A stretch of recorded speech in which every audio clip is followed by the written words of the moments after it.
Hoje é sexta-feira, dia 15 de janeiro de 2021 e faremos um estudo adicional do nosso tema principal da semana, que foi Quando o Nosso Mundo Desmorona.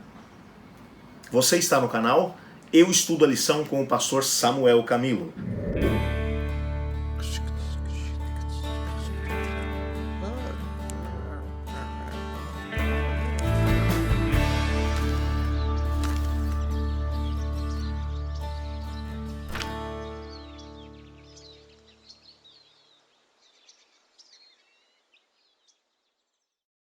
O nosso guia de estudos trata aqui, ou traz hoje para nós, dois textos de Ellen White. O primeiro deles é do livro O Desejar das Nações, na página 19. E o segundo, do livro Profetas e Reis, na página 329. Eu gostaria de ler esses dois textos e ao mesmo tempo fazer alguns comentários, algumas aplicações desses dois textos para a nossa vida, à luz daquilo que estudamos durante essa semana. Só para que você compreenda aqui o contexto dos dois textos, vamos só relembrar um pouquinho daquilo que vimos essa semana. O rei Acás, filho de Jotão, neto do rei Uzias. Uzias e Jotão haviam sido bons reis que haviam seguido o caminho do Senhor. Ele assume o trono e ele resolve viver completamente diferente do seu pai, do seu avô. Ele segue por caminhos de impiedade, caminhos realmente complicados. A política internacional está muito complicada naqueles dias. A Síria, através do rei Tiglat-Pileser III, está num processo de expansão, indo na direção do Médio Oriente. Os países que haviam se unido para poder tentar conter essa mesma expansão do Império Assírio, que haviam sido especificamente o reino de Israel, chamado no livro de Isaías de Efraim, o reino da Síria, ou Arã, que havia se unido a Israel, juntamente com Judá. Eles estavam juntos como um bloco para tentar impedir a aproximação da Assíria.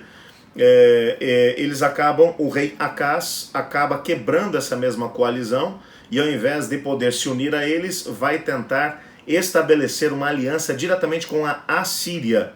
O profeta Isaías é enviado por Deus, vem até ele e oferece três opções a ele, ou três oportunidades para que ele confie em Deus, ao invés de confiar no rei Tiglat-Pileser. A primeira opção, Deus diz para ele: olha, esses dois reinos que hoje estão te causando problema, porque quando ele resolve quebrar a coalizão, tanto Israel, ou Efraim, como também o reino da Síria, ou Arã, eles se unem para poder atacar o reino de Judá. Eles dizem: esses dois reinos não vão te oferecer problema. Eles vão ser como dois tocos que depois de pegar fogo ficam fumegando, eles vão desaparecer. Creia no Senhor. O rei Acás não quer acreditar. Então o Senhor Deus dá a segunda oportunidade a ele, diz: então faz o seguinte, peça um sinal. Pode ser das alturas do céu ou das profundezas da terra, não importa o tamanho, a dimensão. Pede que eu faço para que você possa crer. Ele não aceita. Então ele oferece um terceiro sinal. Ele diz: olha, a virgem vai ter um filho, e quando essa criança já tiver idade para discernir entre o bem e o mal, ou seja, aproximadamente 12 anos de idade, esses dois reinos que hoje causam problema, Arã e ao mesmo tempo Efraim, eles vão desaparecer enquanto nação.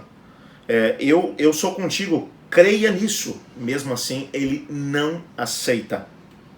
Agora, com base nisso, vem esses dois textos que vão nos ajudar a entender um pouquinho aquilo que era o propósito do Senhor Deus. O primeiro texto, que é do livro Desejar das Nações, na página 19, diz assim: ele será chamado pelo nome Emanuel, Deus conosco.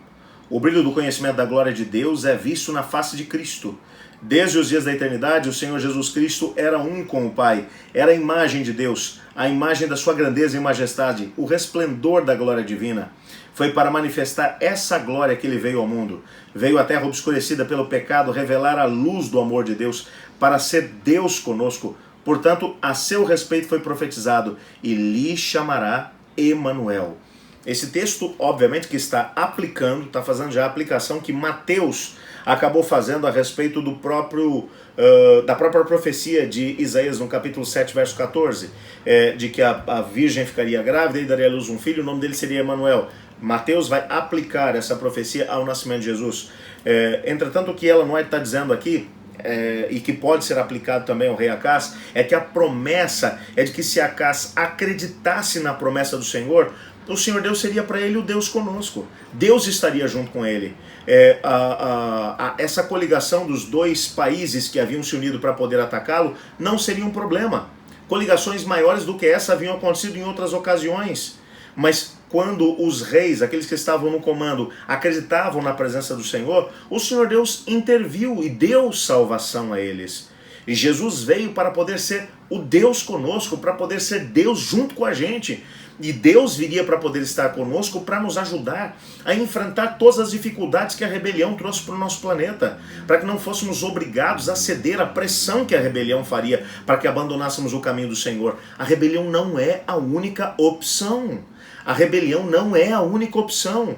Dor, sofrimento e finalmente morte não são a única opção.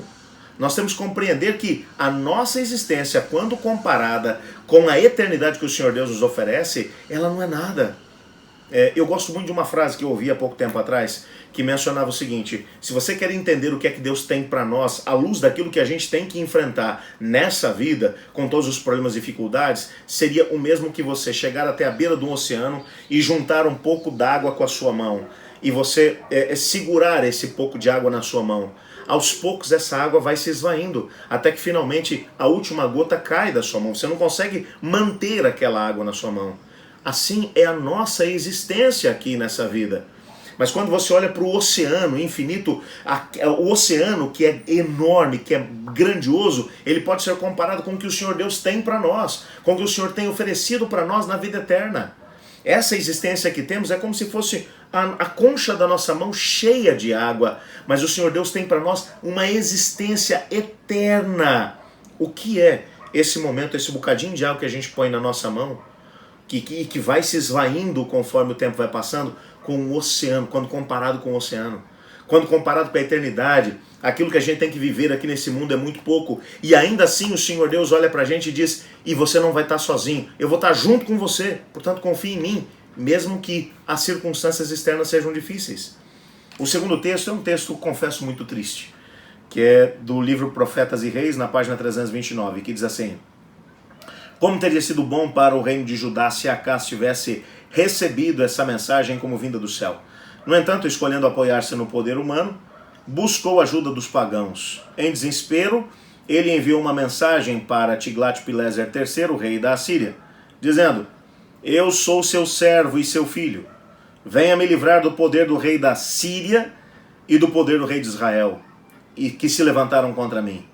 O pedido foi acompanhado de um valioso presente tirado do tesouro do rei e ao mesmo tempo das reservas do templo. Esse texto é um texto realmente tremendo.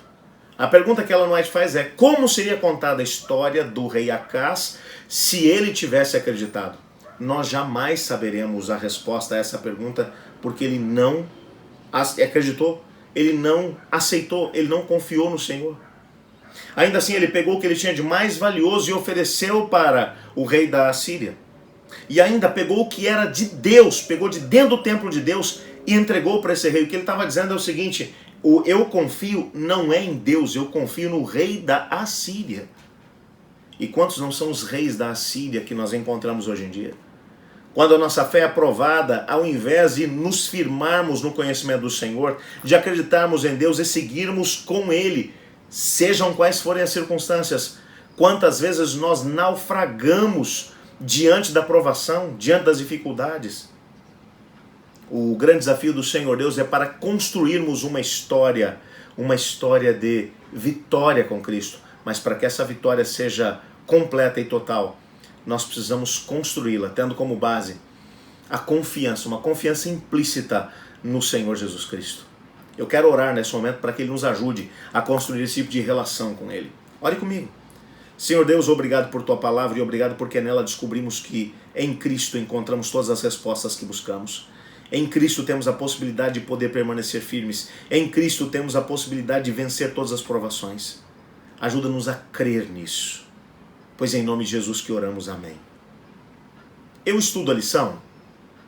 E você?